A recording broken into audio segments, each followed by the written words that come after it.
Hi guys, तो कैसे हैं आप लोग। Welcome to my YouTube channel the Dental Ages. तो पिछले क्लास में आपने सेकेंडरी एक्टिव ट्रांसपोर्ट के बारे में पढ़ा होगा और आज इस क्लास में मैं आपको वेसिकुलर ट्रांसपोर्ट के बारे में पढ़ाने जा रहा हूं। ठीक है, उसमें मैं आज मतलब एंडोसाइटोसिस एक्सोसाइटोसिस भी पढ़ाऊंगा और साथ में एक छोटा सा टॉपिक है जिसको मतलब ट्रांससाइटोसिस, वो भी आपको पढ़ा दूंगा।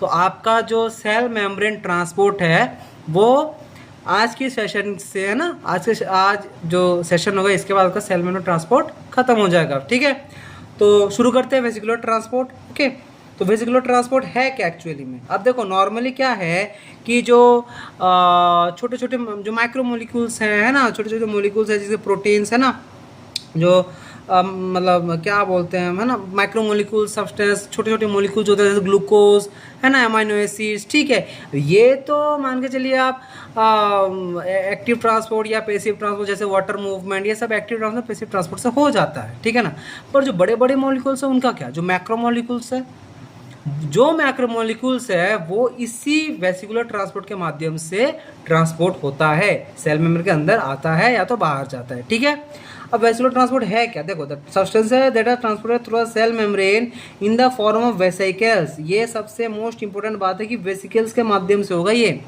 ठीक है, नॉर्मली क्या होता है प्राइमरी और सेकेंडरी एक्टिव ट्रांसपोर्ट में के अलावा सेल में ट्रांसपोर्ट और एक स्पेशल तरीके से होता है। ठीक है, इसमें क्या होता है कि जो सब्सटेंस है वो सेल मेम्ब्रेन को क्रॉस नहीं करता, बल्कि वो मेम्ब्रेन के थ्रू एक छोटा पैकेट या फिर जो छोटा थैली होता है ना वेसिकल, जिसको हम वेसिकल कहते हैं, वो बना लेता है और वो उसी के माध्यम से वो ट्रांसपोर्ट होता है। ठीक है, so this type of transport mechanism जिसमें मतलब वेसिकल्स इन्वॉल्व है, इसको हम वेसिकुलर ट्रांसपोर्ट कहते हैं। ओके, अब वेसिकुलर ट्रांसपोर्ट होता है दो टाइप्स के, एक है एंडोसाइटोसिस, दूसरा है एक्सोसाइटोसिस। ठीक है, अब एंडोसाइटोसिस का मतलब क्या है, एंडोसाइटोसिस का मतलब नॉर्मल सी बात है कि जो मैक्रोमोलिक्यूल्स है वो सेल के अंदर एंटर कर रहे हैं, जो मैक्रोमोलिक्यूल्स है। ठीक है ना, क्योंकि नॉर्मल सी बात मैक्रोमोलिक्यूल्स जो प्रोटीन्स और बैक्टीरियाज हैं वो सेल के अंदर एंटर कर रहे हैं, क्योंकि वो पैसिव या एक्टिव ट्रांसपोर्ट द्वारा नहीं जा पाएगा क्योंकि वो साइज से बड़े है ना। तो एक है पिनोसाइटोसिस। ठीक है, पिनोसाइटोसिस तो एंडोसाइटोसिस का मतलब जो एंडोसाइटोसिस है वो तीन भागों में डिवाइडेड है कि पिनोसाइटोसिस, फैगोसाइटोसिस, ठीक है, और है आपका रिसेप्टर मेडिएटेड एंडोसाइटोसिस। तो अभी हम पिनोसाइटोसिस पढ़ने जा रहे हैं जिसको हम सेल ड्रिंकिंग भी कहते हैं। ये क्या होता है, जो मैक्रोमोलिक्यूल्स है like bacteria and antigens are taken into the cells. अब मैं आपको एक एग्जांपल दे रहा हूँ। ठीक है, मान के चलिए ये मैकेनिज्म कैसे मैं बताता हूँ। जैसे कि कोई सेल है, ओके, ये एक न्यूक्लियस है। ठीक है ना, अब मान के चलो को बाहर का कोई भी मतलब फॉरेन पार्टिकल है ना, ये मैं फॉरेन पार्टिकल दे दिया है ना, फॉरेन पार्टिकल क्या है, इस पर बाइंड किया है ना, बाइंड किया है ना।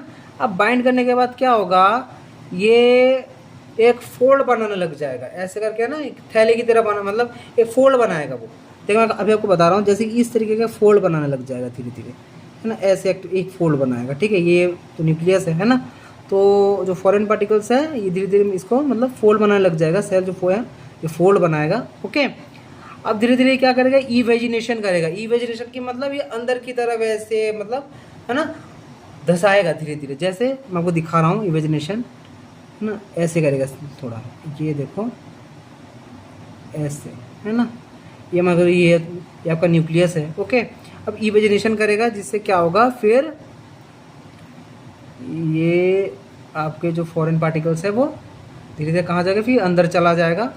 अब अंदर जाके ख़त्म नहीं हुआ, अंदर तो चला गया, ये न्यूक्लियस है। ठीक है, अंदर जाने के बाद ये क्या करेगा, अंदर जाने के बाद ये मतलब एक वेसिकल के, ये मैं एक वेसिकल बना देता हूँ। ठीक है, इसके अंदर क्या है, अब आपके ये फॉरेन पार्टिकल्स है ना, ये वेसिकल के अंदर ना एक वेसिकल बन गया है, जिसको हम क्या कहते हैं, वेसिकल बन जाने बाद इसको हम एंडोजोम कहते हैं। Okay, endosome. ओके, वेसिकल बन गया। अब क्या करेगा यहाँ इसमें, अब इसमें क्या होगा, इसमें लाइसोसोम भी रहता है आपके ना, सेल के अंदर लाइसोसोम भी रहता है, लाइसोसोम भी रहता है। अब लाइसोसोम क्या करेगा, इसके साथ बाइंड करेगा, मतलब जो प्राइमरी लाइसोसोम है ना, लाइसोसोम की भी दो फॉर्म होते हैं, प्राइमरी सेकेंडरी। प्राइमरी लाइसोसोम जो होते हैं वो अब इस एंडोसोम के साथ बाइंड करेगा, बाइंड करके सेकेंडरी लाइसोसोम बनाएगा। ठीक है, बाइंड करके सेकेंडरी लाइसोसोम बनाएगा। अब वो सेकेंडरी लाइसोसोम क्या करेगा, उसके अंदर अब जो एंडोसोम के अंदर जो भी मतलब बाइंड हो गया, तो उसके अंदर जो भी फॉरेन पार्टिकल्स था वो लाइसोसोम को जो एंजाइम्स होते हैं वो जो फॉरेन पार्टिकल्स है उसको डाइजेस्ट कर लेता है। ठीक है, इसको हम कहते हैं पिनोसाइटोसिस। ठीक है, तो इसमें तीन फेज है। एक तो बाइंड रहता है, एक तो बाइंडिंग रहता है, दूसरा आपका रहता है इवेजिनेशन। बाइंडिंग हुआ, फिर इवेजिनेशन हुआ, फिर एंडोसोम फॉर्मेशन हुआ। जो सेकेंडरी लाइसोसोम है उसने क्या कर लिया, डाइजेस्ट कर लिया। ठीक है, और जो प्राइमरी लाइसोसोम था उसके साथ बाइंड किया, सेकेंडरी लाइसोसोम बना, फिर उस लाइसोसोम जो एंजाइम सीक्रेट किया तो क्या उससे जो फॉरेन पार्टिकल्स है वो डाइजेस्ट हो गए, उसको हम पिनोसाइटोसिस कहते हैं। नेक्स्ट है फैगोसाइटोसिस। फैगोसाइटोसिस क्या है, जो particle larger than the macromolecules are engulfed into the cell, जो मैक्रोमोलिक्यूल्स से भी बड़ा है। ठीक है ना, अभी कैसे होता है मैं आपको दिखा रहा हूँ। जैसे कि एक सेल है, ठीक है, इसमें सबसे बड़ी बात है ना, याद रखना, ध्यान से सुनो। मान लो एक सेल है, ठीक है, सेल, इसमें न्यूक्लियस है मान लिया, है ना। अब ये क्या करेगा, बाहर मान के चलो कोई फॉरेन पार्टिकल है, ये मान के चलो फॉरेन पार्टिकल है ना। फैगोसाइटोसिस की मैं बात कर रहा हूँ, देखो फैगोसाइटोसिस की बात करें तो लार्जर देन द मैक्रोमोलिक्यूल होगा ना। तो ये आपका सेल मेम्ब्रेन है और ये आपके मान के चलो फॉरेन पार्टिकल है ना, ये आपके फॉरेन पार्टिकल हैं। अब ये क्या करेगा, इसमें मतलब मान के चलो बाइंड हुआ, पहले तो बाइंड होगा, फिर क्या होगा, फिर आपका ये जो सेल है ये एक फिंगर लाइक प्रोजेक्शन बनाएगा, जिसको हम क्या कहते हैं, इसका हम कहते हैं सीओडोपोडियम। ठीक है, इसको हम क्या कहते हैं, सीओडोपोडियम। ये सीओडोपोडिया बनाएगा। ठीक है, अब सीओडोपोडिया बनाने के बाद क्या होगा, ये जो सेल है फिर इस चीज़ को क्या करेगा, है ना, फिर वही इवेजिनेशन करेगा, है ना। जाओ इसको बना देता है ना अच्छे से, इवेजिनेशन करेगा। ओके, ऐसे कर लेगा, है ना। ओके, ये विनेट हो गया। अब क्या करेगा, अब ये अंदर ये फॉर्मेशन कर लेगा, क्या बोलते हैं कि फैगोसोम फॉर्मेशन करेगा। क्योंकि अब देखो पिनोसाइटोसिस में जो वेसिकल फॉर्मेशन होगा उसको हम एंडोसोम कहते हैं, फैगोसाइटोसिस में जो वेसिकल फॉर्मेशन होगा उसको हम क्या कहते हैं, फैगोसोम कहेंगे। ओके, तो उसमें क्या होगा, फैगोसोम फॉर्मेशन होगा। ओके, फैगोसोम फॉर्मेशन हो गया। ये आपके यहाँ अंदर फॉरेन पार्टिकल्स है ना। अब बाकी जो काम है बाकी सारा सेम है, वही प्राइमरी लाइसोसोम आएगा, इसके साथ बाइंड करेगा। ठीक है, बाइंड करने के बाद सेकेंडरी लाइसोसोम बनेगा। ठीक है, सेकेंडरी प्राइमरी लाइसोसोम बाइंड किया, सेकेंडरी लाइसोसोम बना। अब वो लाइसोसोम बनने के बाद उसमें एंजाइम सीक्रेट किया, सेकेंडरी लाइसोसोम एंजाइम सीक्रेट करके क्या आगे जो फॉरेन पार्टिकल्स है उसको डाइजेस्ट कर लिया। ठीक है, तो सबसे पहले मतलब सबसे इंपॉर्टेंट बात है कि पिनोसाइटोसिस में सीडोपोडिया नहीं बनता, जस्ट एक वो फोल्ड बना देता है, पर फैगोसाइटोसिस में सीडोपोडियम बनता है। क्यों, क्योंकि भाई वो नॉर्मल सी बात है, वो मैक्रोमोलिक्यूल्स है और फैगोसाइटोसिस लार्जर देन मैक्रोमोलिक्यूल है, तो थोड़ा है ना, इसलिए सीडोपोडियम बनाता है ताकि वेसिकल बन जाए, क्योंकि वो लार्जर है साइज में, है ना।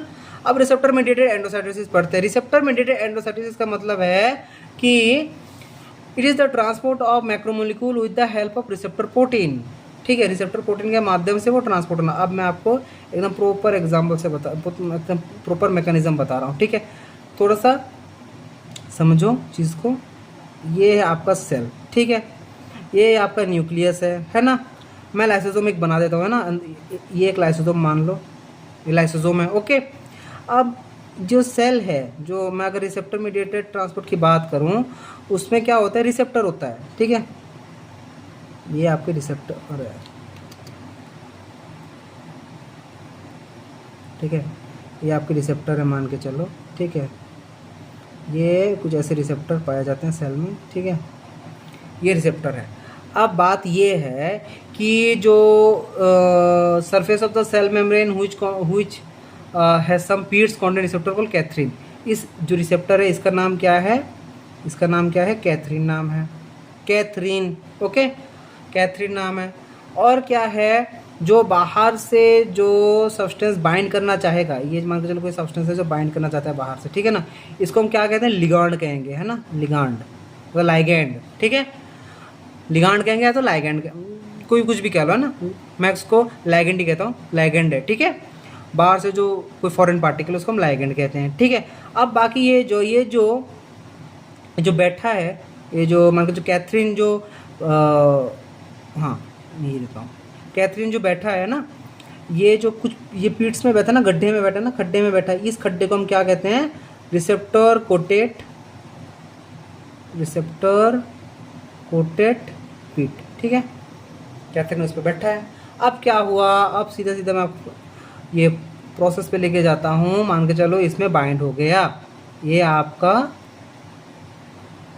ठीक है, ये आपका सेल है, ठीक है, ये आपका यहाँ से ये आपका न्यूक्लियस है, ठीक है, ये आपका लाइसोसोम है, प्राइमरी लाइसोसोम। ओके, ये क्या करेगा, अब ये मान के चलो आपके कैथरीन है ना, कैथरीन प्रोटीन है।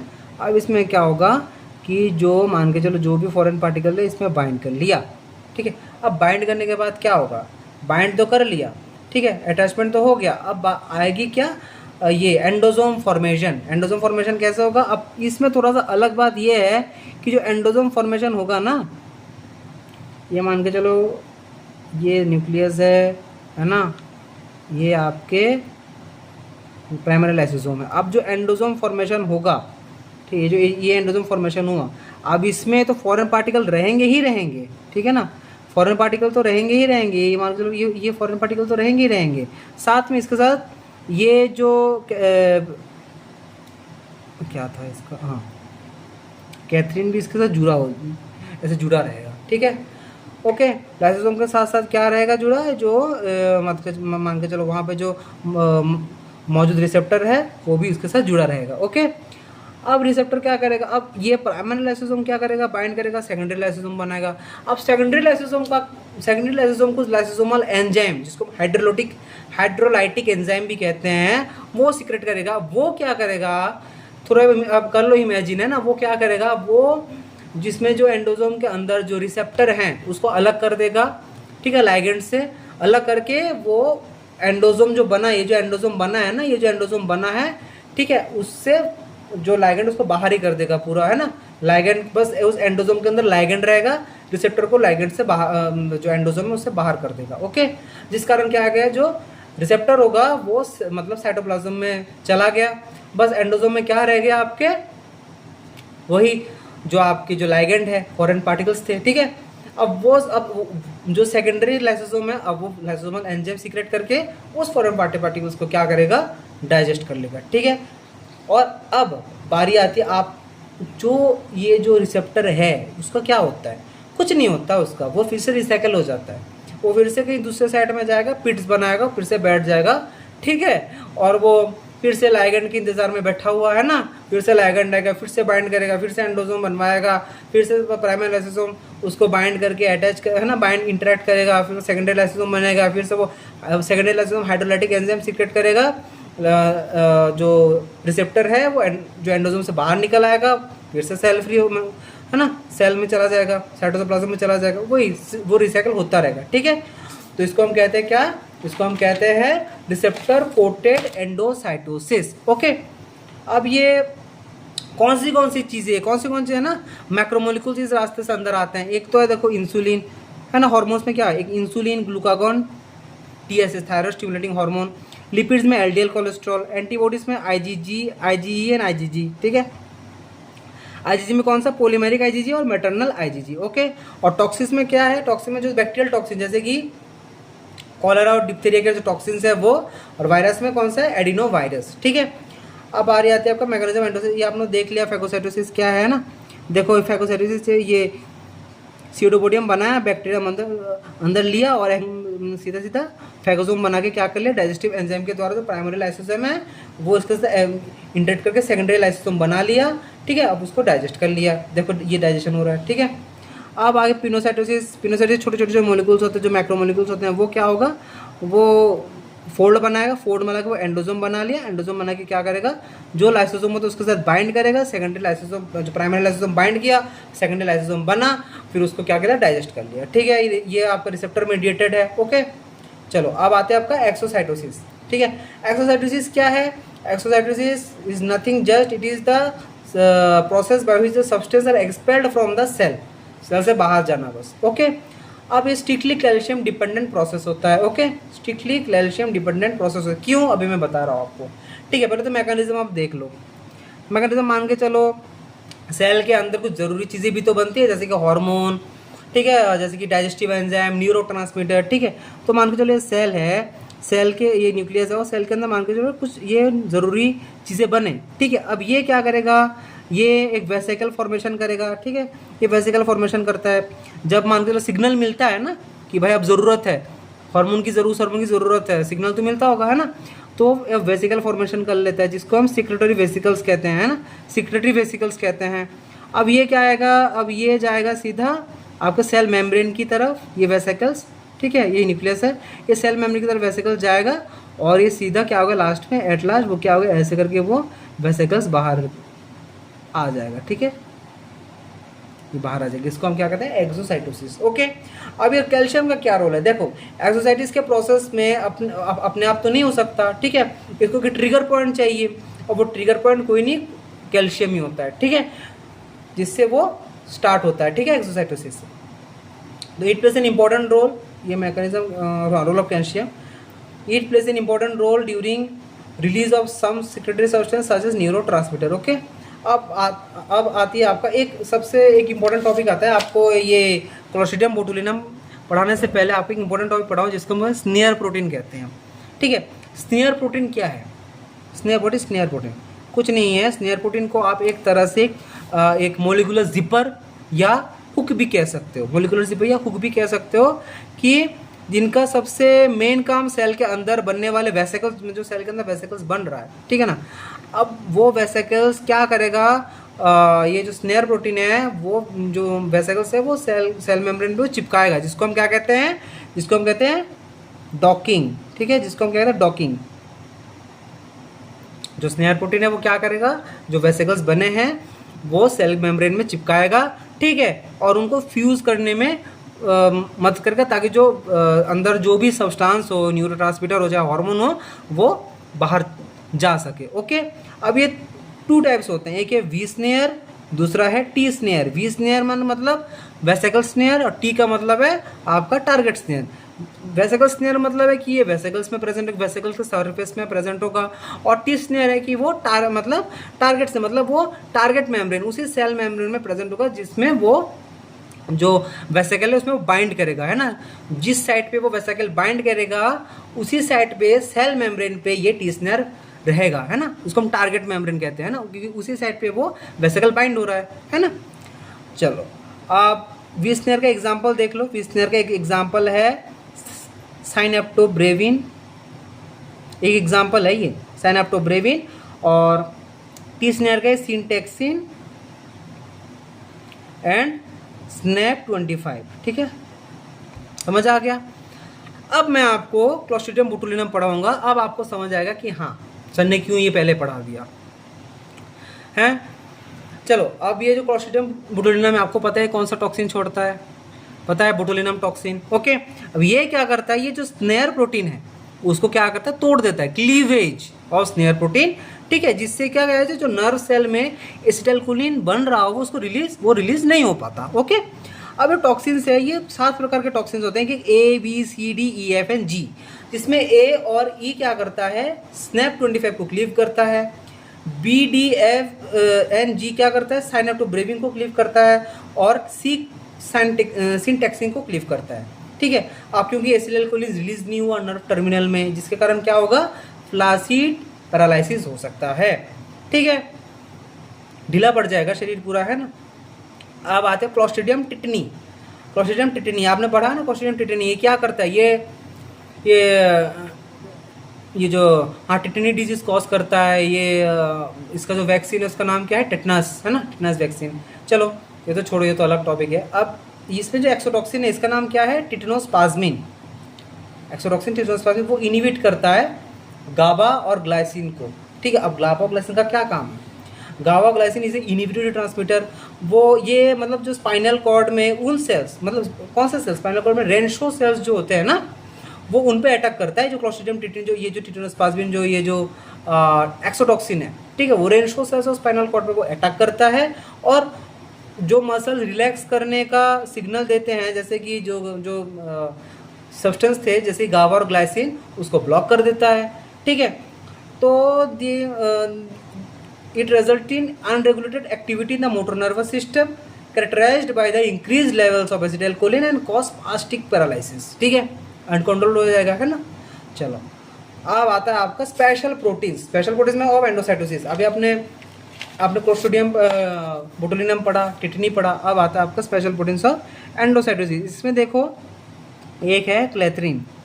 क्लेथ्रिन है, क्लेथ्रिन क्या है, ठीक है, ये 3 पेयर आपने देखना, ये 3 पेयर है ना, 3 पेयर है ना, ये तीन जोड़े हैं, 3 पेयर ट्राइस्केलियन। ओके, 3 पेयर जिसको हम ट्राइस्केलियन कहते हैं, ठीक है। देखो क्लेथ्रिन ट्राइस्केलियन है ना, ट्राइस्केलियन ये है ना, ये इसका स्ट्रक्चर है। ओके, शेप का प्रोटीन है ये। एलडीएल कोलेस्ट्रॉल जो है सेल में लाने में मदद करता है, ठीक है। अगर इसके रिसेप्टर जो हैं, अगर इसके रिसेप्टर में म्यूटेशन हो जाए तो कोलेस्ट्रॉल सेल के अंदर नहीं जा पाएंगे, ठीक है, और ब्लड में बढ़ जाएगा उसका, जिसके कारण क्या डिजीज होगा, फैमिलियल कोलेस्ट्रॉल का मात्रा बढ़ जाएगा ना शरीर में, जिससे क्या डिजीज होगा, फैमिलियल हाइपर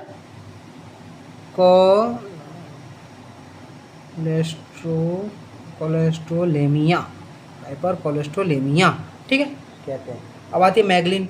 मैगलिन क्या करता है, मैगलिन आपका काम करता है, जो ये एक्चुअली पीसीटी ऑफ किडनी में पाया जाता है, पीसीटी ऑफ किडनी में, ठीक है। ये ज़रूरी प्रोटीन जैसे कि मान के चलो इंसुलिन हो, एल्बुमिन हो, मान के चलो वो कोई गलती से मान के चलो फिल्ट्रेट में चला गया हो, तो मैगलिन क्या करता है, उसको रीअब्जॉर्ब करने में वो काम आता है। अब मैगलिन में मान के चलो ब्लड में रीअब्जॉर्ब कर लेता है, अगर मान के चलो उसमें म्यूटेशन, उससे जो बीमारी होती है उसका नाम क्या है, डोनाई बैरो सिंड्रोम, ठीक है, डोनाई बैरो सिंड्रोम कहते हैं। ओके, आप नेक्स्ट है क्यूबिलिन। क्यूबिलिन क्या है, क्यूबिलिन मतलब एक टर्म याद है ना, कोबालामिन, विटामिन B12, ये इंटेस्टाइन में पाया जाता है, ठीक है, इंटेस्टाइन के इलियम में ये पाया जाएगा, ठीक है, ये पाया जाता है प्रोटीन, ठीक है। ये आपके बॉडी में विटामिन B12 को एब्जॉर्ब करने में काम आता है। इसकी खराबी से विटामिन B12 का डिफिशियंसी तो होता ही है। इसका जो बीमारी, इसका नाम क्या है, इमर्सलैंड